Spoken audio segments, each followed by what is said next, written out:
Right, right. What are some things that, I know we're talking about some things that we need to hold on to. What are some things that we could let go of, could put on the back burner? Test.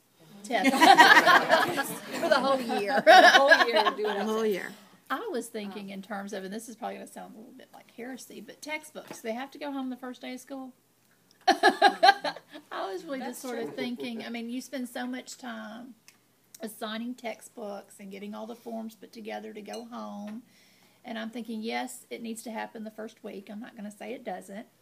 But what are some things that I know that I'm killing myself doing that in the end may not be adding to the culture? I mean, I may be checking it off my to-do list, but is it really of benefit to myself, but more importantly to my kids, to my students?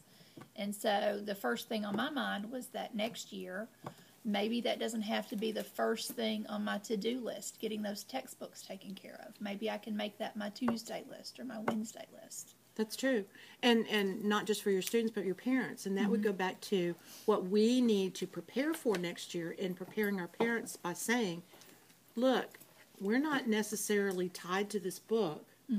We're going outside of that. So don't be worried if that book doesn't come home.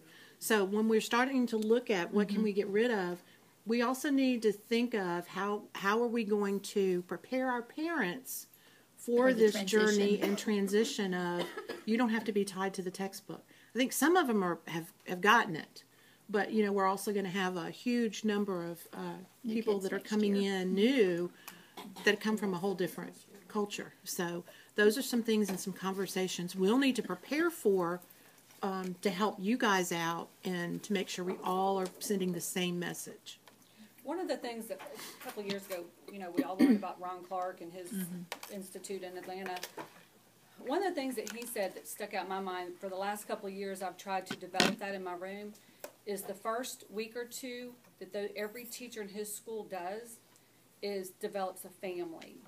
And they don't do any work. They don't do, it's all about learning each other and learning how to get along with each other.